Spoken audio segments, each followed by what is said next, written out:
Vai ser daqui 5 anos? Vai ser daqui 10 anos? Vai ser daqui 15 anos? Não sei. O tempo é dele, do jeito dele, da maneira dele, e é ele quem faz. Nós não podemos parar. Nós não podemos ficar presos, estagnados, encostados.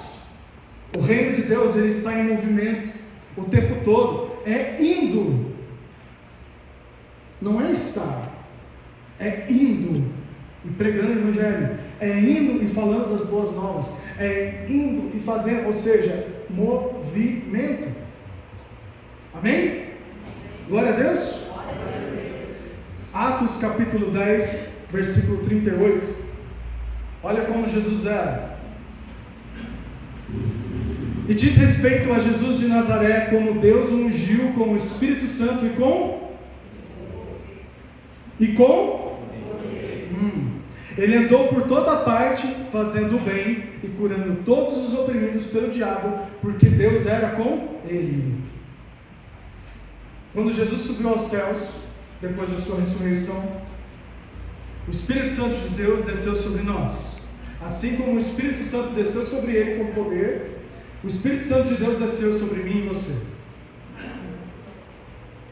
Da mesma maneira, sem nenhum merecimento, tudo pelo amor de Deus, tudo pela graça de Deus, porque eu e você não somos merecedores dessa dádiva de Deus, nós não somos merecedores desse amor, mas Ele, pela boa vontade, pela tua infinita misericórdia, veio até nós, trouxe as boas novas, morreu no nosso lugar e ressuscitou para a nossa vida eterna, ressuscitou para nos trazer essa vida eterna.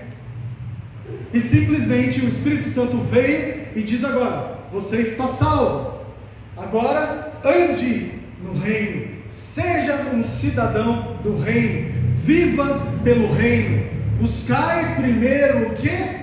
O reino de Deus, e as demais coisas vos serão acrescentadas. Buscar primeiro o reino de Deus. Vai no mercado, compra um saco de arroz, chega na fila do mercado, diz para o caixa: Jesus ama a sua vida, sorria.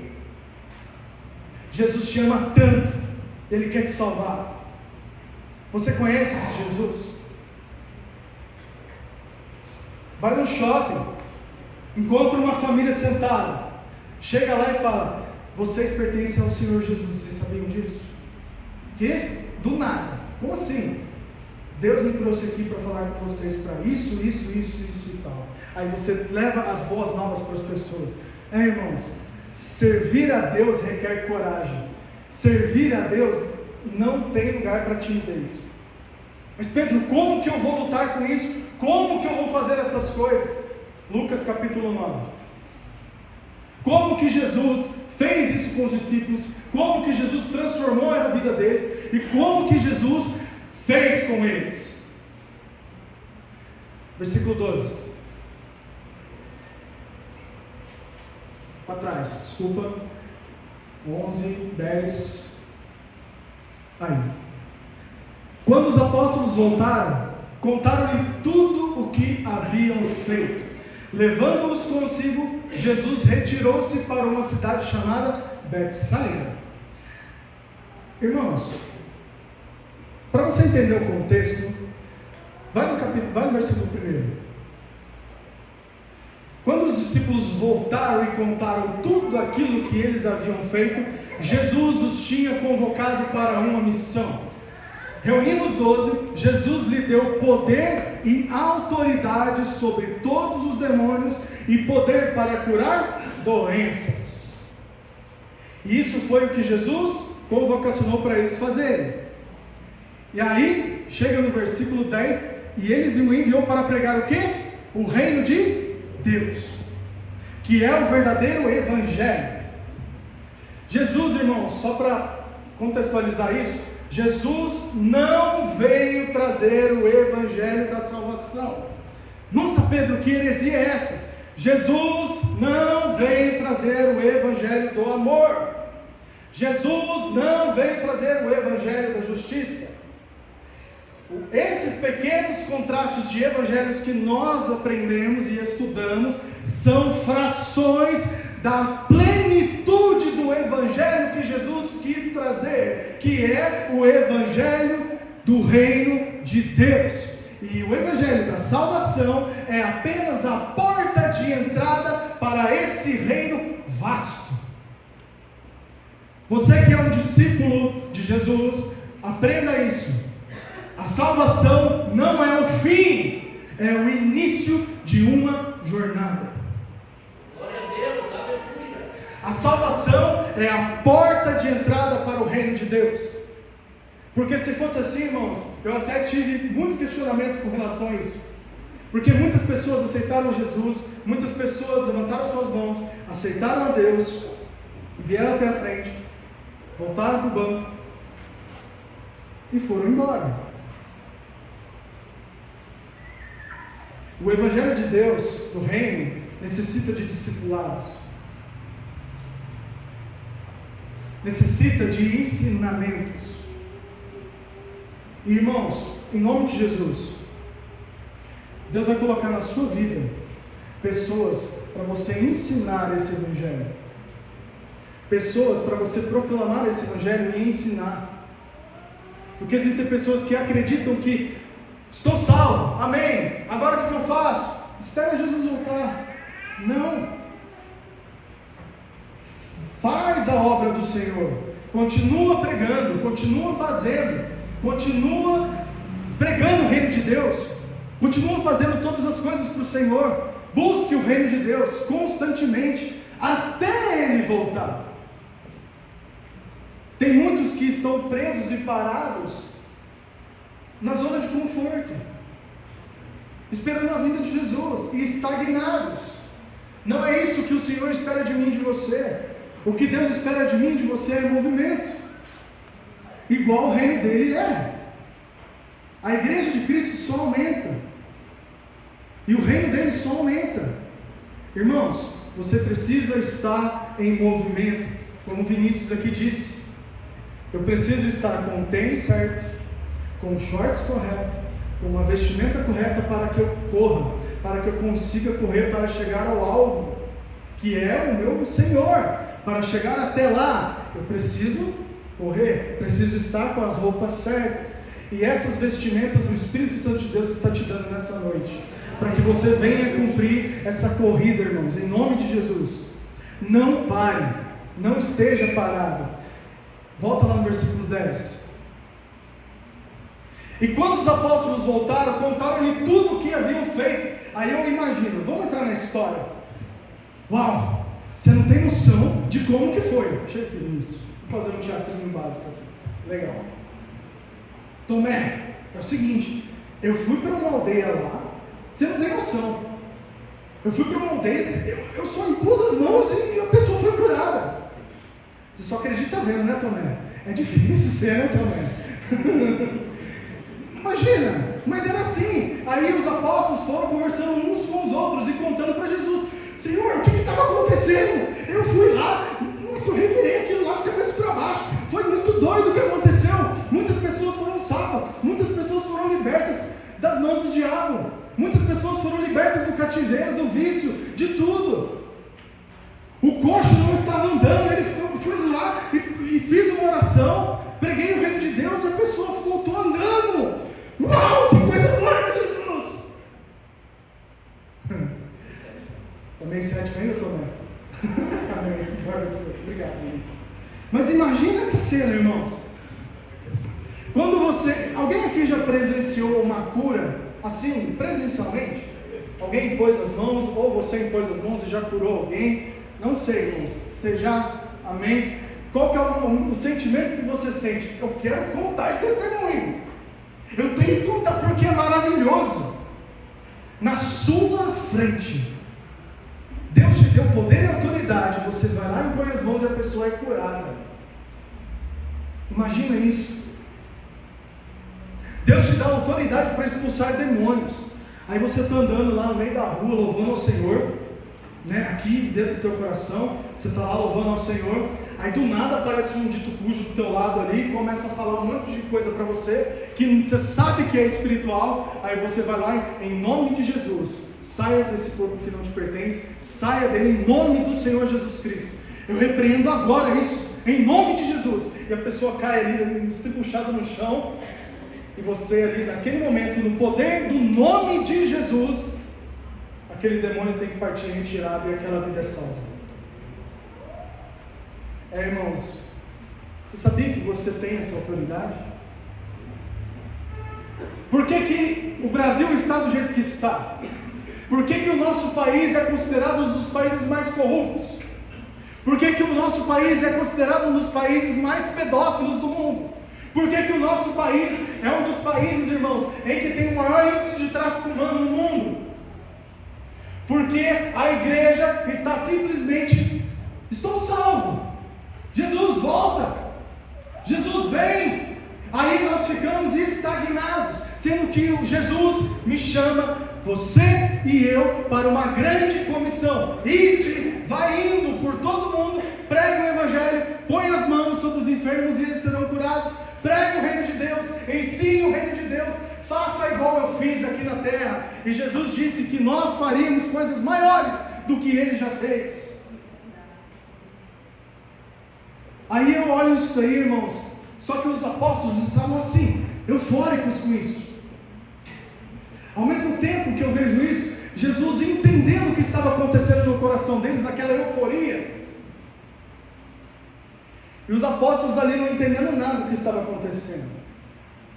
Naquele momento Jesus vira e fala para eles assim: vamos para uma cidadezinha chamada Betsaida? Vamos lá, próximo versículo.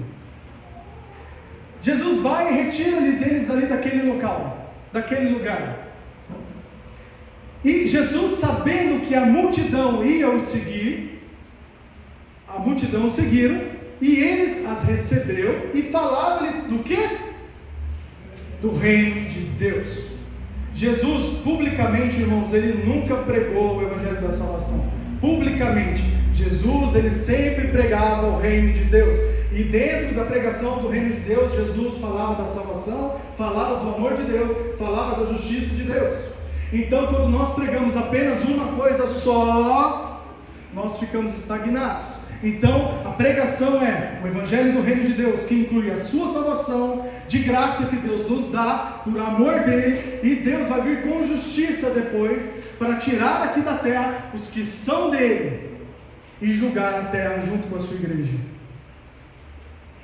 E Jesus ia e pregava e falava do reino de Deus, e aí ele fazia o quê? Curava os que precisavam de cura. Quando o dia começava a declinar, os 12 aproximaram-se dele e disseram: Senhor, mestre, manda embora essa multidão, para que possa ir aos povoados e campos próximos, para que eles se hospedem e achem o que comer, pois estamos em um lugar deserto. Jesus ali naquele momento, ele poderia aproveitar essa euforia dos discípulos e falar assim: que legal, vocês estão sentindo isso? Eu sei o que está passando no coração de vocês. Vocês estão achando que vocês são os máximos, né? Vocês estão achando que agora vocês são detentores de todo o poder, não é isso? Vamos fazer o seguinte: anda comigo um pouquinho aqui no deserto, vem cá. Aí Jesus nos leva para o deserto. Vamos lá. Aí acontece isso, e Jesus continua pregando, e o dia foi declinando, e os discípulos vieram com uma coisa óbvia para Jesus: Senhor, o dia está acabando aí, e o povo está aqui passando fome.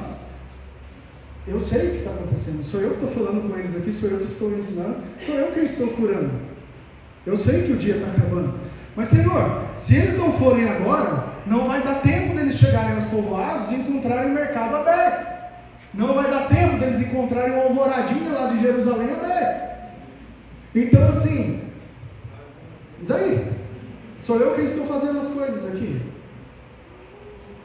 Olha o próximo versículo.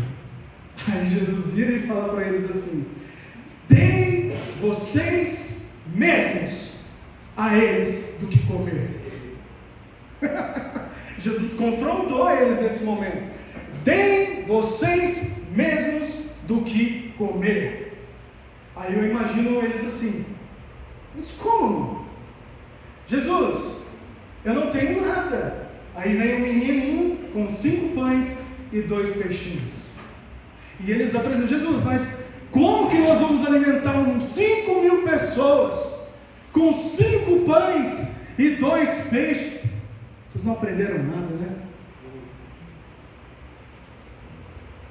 me dê aqui esses 5 pães e 2 peixes. Aí Jesus pega. Olha o próximo versículo. Fazei-os sentar. Ele pede para eles fazerem sentar. Irmãos, a primeira coisa que eu vejo aí, só para voltar um pouquinho, quando os discípulos chegam até Jesus, eles começam a explicar o que Jesus tinha que fazer. Senhor, manda eles embora, porque senão o dia vai estar declinando e eles não vão conseguir comprar. Ah, tudo bem, você quer fazer do seu jeito as coisas, né? Tá, tudo bem, deixa eu dizer uma coisa para você, não é do teu jeito que você está querendo, não é assim. Ó, eu te dei poder e autoridade, você ainda não aprendeu, você ainda não entendeu. Tudo bem, já que você está tentando fazer do seu jeito, agora vai ser do meu jeito. Façam todos esses povos sentarem. E me dá aqui essas 2 cestas. Próximo. E eles assim fizeram, mandando todos se assentarem. E tomando os 5 pães e os 2 peixes, Jesus ergueu os olhos ao céu, abençoou o quê? Ele abençoou os 5 pães e os 2 peixes. Jesus, ele não abençoou um almoço, um café da tarde, uma janta. Jesus abençoou aquilo que os discípulos tinham nas mãos deles. O que você tem na tua mão, igreja? O que você tem na tua mão para oferecer a Deus, para que Ele venha te abençoar? Jesus os partiu e os entregou. Sabe o que Deus falou no meu coração? Irmãos, o que Jesus entregou para eles? 5 pães e 2 peixes. Aí Jesus deu a ordem. Depois entregou aos discípulos para que eles o servissem à multidão. E todos comeram e ficaram satisfeitos, e dos pedaços que sobraram foram recolhidos 12 cestos ainda. Sabe o que eu aprendo com isso? Jesus, ele abençoou e entregou para eles a mesma coisa que eles tinham entregado para Jesus, que era 5 pães e 2 peixes. A bênção aconteceu na mão dos discípulos, no momento em que eles foram fiéis e obedientes à ordem de Jesus. Vão e distribuem isso. Aí eu imagino, irmãos, é um filme que eu quero enxergar. Eles pegando 5 pães, cada um dividindo entre eles ali. Aí eles foram cortando e, sei lá, o pão começou a crescer do nada e eles nem perceberam.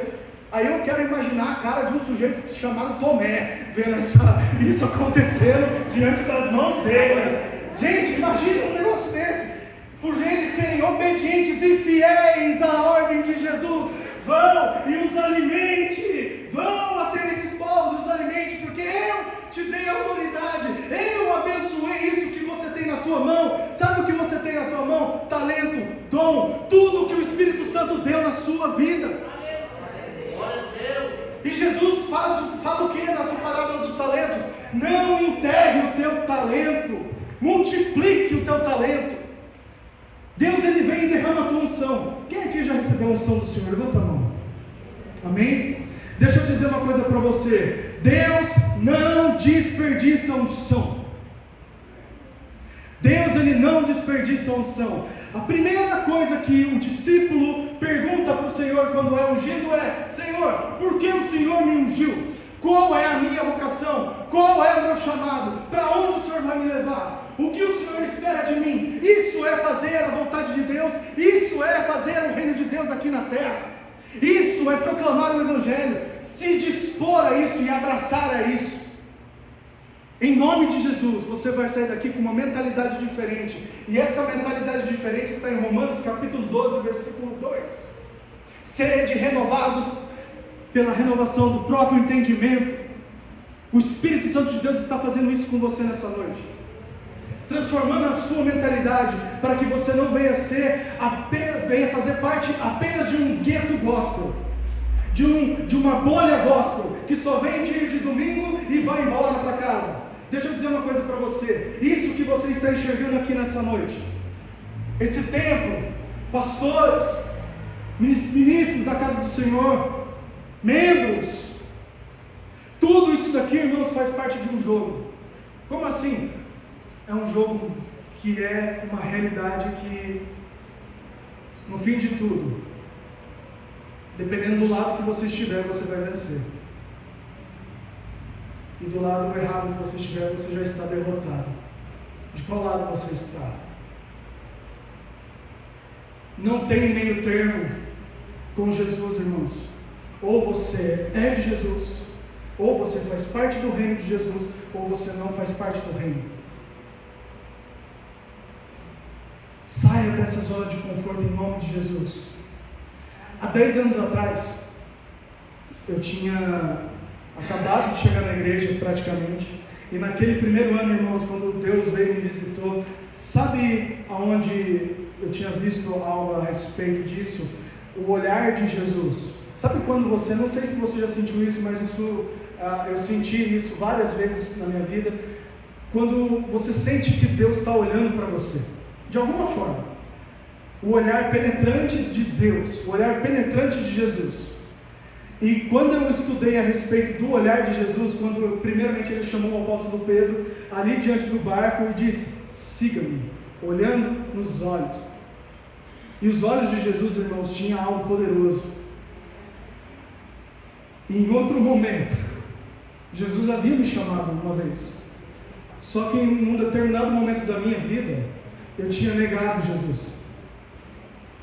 E quando Pedro negou Jesus, Lucas ele relata isso no seu evangelho, Lucas capítulo 22. Lucas ele relata isso lá. Quando Pedro nega Jesus, irmãos, Jesus ali sendo espancado, cuspido, ali sendo julgado na sinagoga, Pedro nega pela terceira vez e o galo canta. O evangelista Lucas ele relata que o próprio Jesus olhou fitamente os olhos em Pedro naquele momento. E Pedro se lembrou de tudo aquilo que Jesus havia dito para ele na ceia: Pedro, antes que o galo cante, tu me negarás 3 vezes. E aquele olhar penetrante de Jesus, irmãos, transformou a vida de Pedro de que forma? Arrependa-te, Pedro. Arrependa-te. E quando o olhar de Jesus está sobre mim e você, irmãos, não tem quem nos segure. Porque o olhar do Senhor nos transforma. E quando há 10 anos atrás, aqui na igreja, naquele momento eu sentindo esse olhar, que Deus estava comigo novamente, e eu estava com Deus, eu comecei a andar com o pastor Marcelo e o pastor Francisco, e ali eu só começava a ouvir algumas histórias de milagres que aconteciam lá em Santo André, histórias de... A história mais doida que eu já ouvi foi a do JP Correnda, quem estava aqui no culto de quinta-feira, que esse homem foi lá num velório do amigo dele, chegou diante do caixão e falou: Senhor, ele é um amigo meu e eu preciso dele para me auxiliar na obra. Pai, em nome de Jesus, que ele venha se levantar. E o homem se levantou.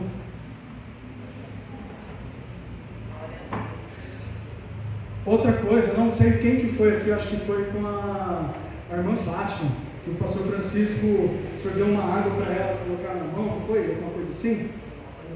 Um óleo de unção para passar na mão, que ela tinha um problema nas mãos, se eu não me engano, sangrava as mãos dela, e desse jeito, ali ela foi curada, através daquela ação, através daquela atitude. Aí eu ouço mais histórias, muito mais histórias. Aí aquilo ali foi me incomodando. Como assim, Pedro? Eu não sei porquê, mas o Espírito Santo de Deus estava me incomodando de alguma forma. Aquele incômodo de que eu pensava assim: Senhor, será que isso é de mim? Será que isso daqui é ego? Sei lá, alguma coisa assim, porque aquilo que eles falavam, aquilo que eles pregavam e aquilo que eles vivenciaram, eu queria para mim. Eu falava: Senhor, quando que eu vou ter o meu testemunho, Deus?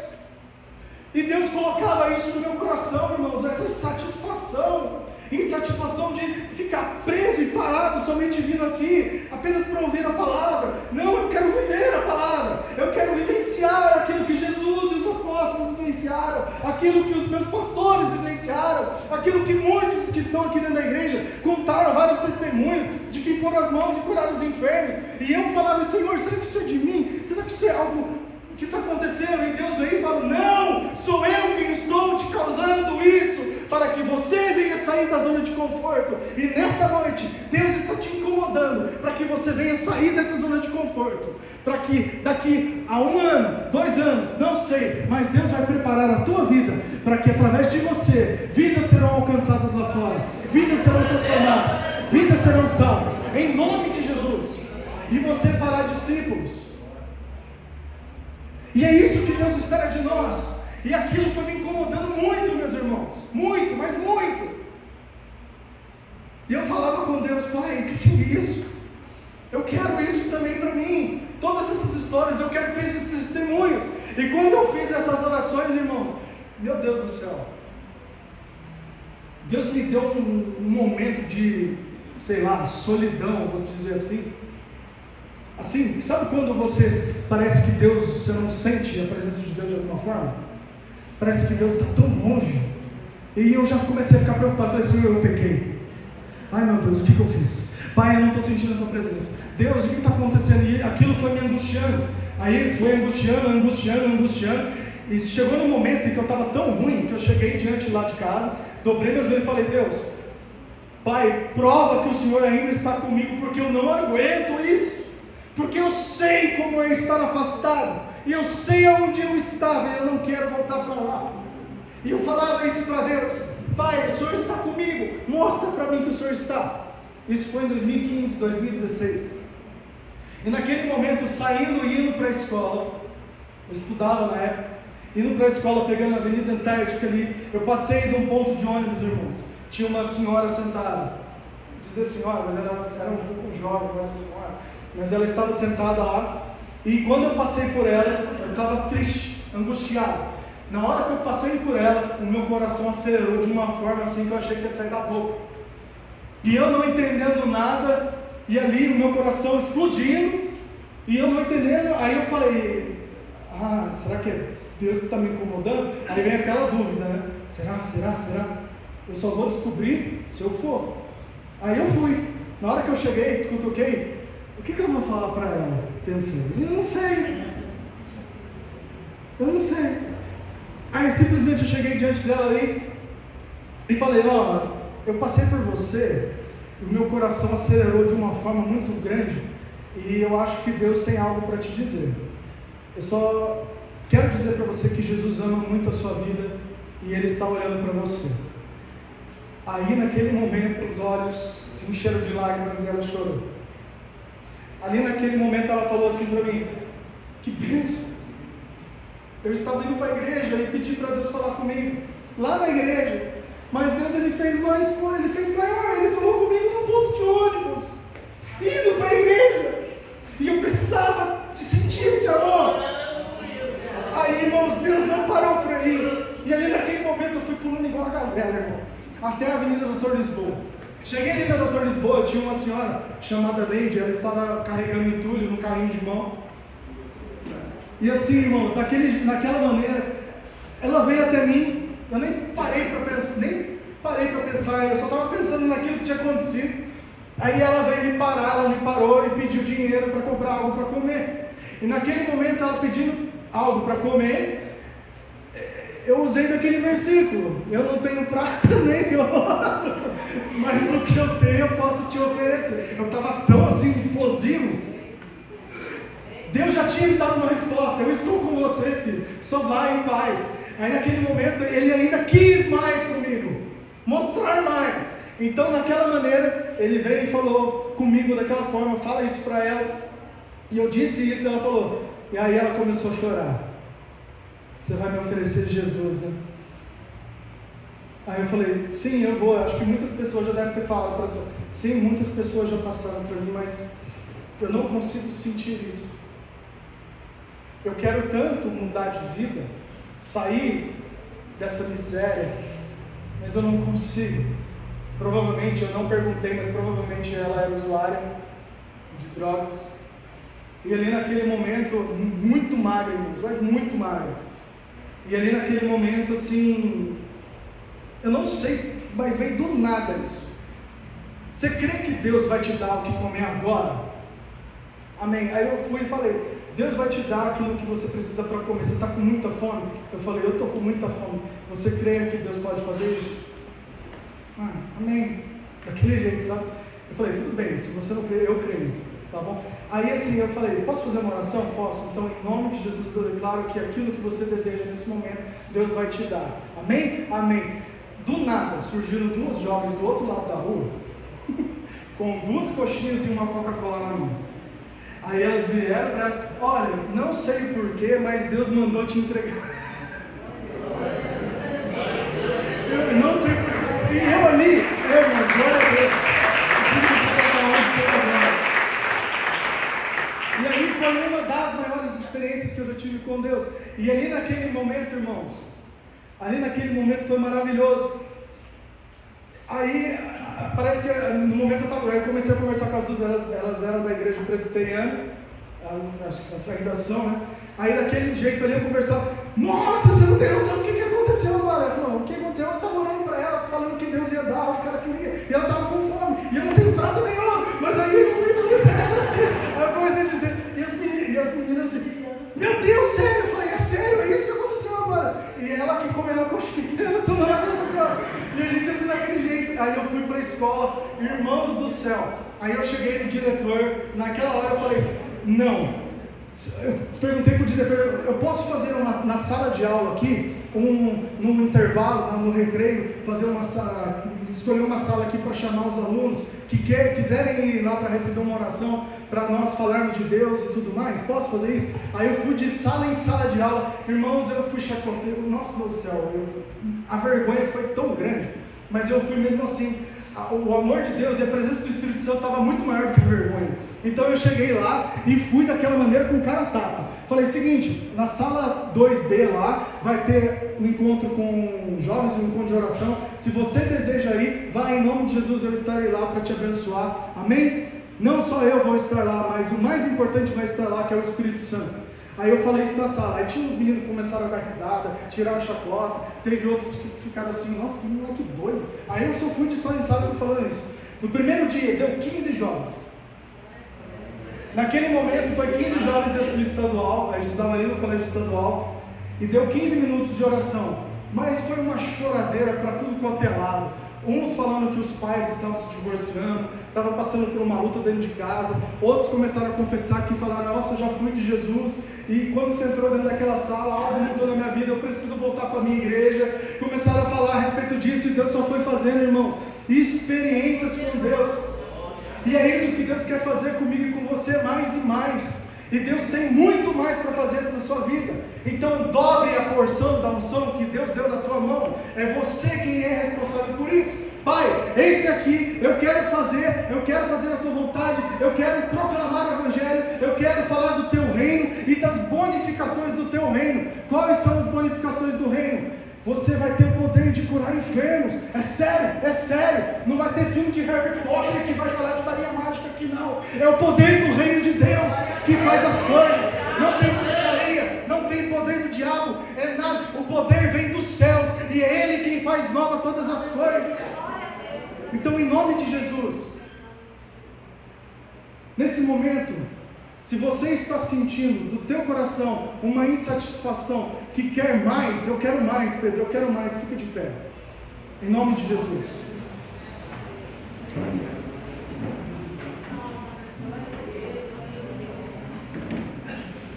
Deixa eu dizer para você uma coisa aqui.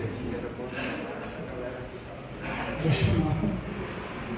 Você que deseja isso de Deus, que o ano de 2025, irmãos, seja diferente de 2024. Não é uma promessa de ano novo. Não é apenas isso. Já é algo que você deveria ter começado a fazer desde o ano passado, desde o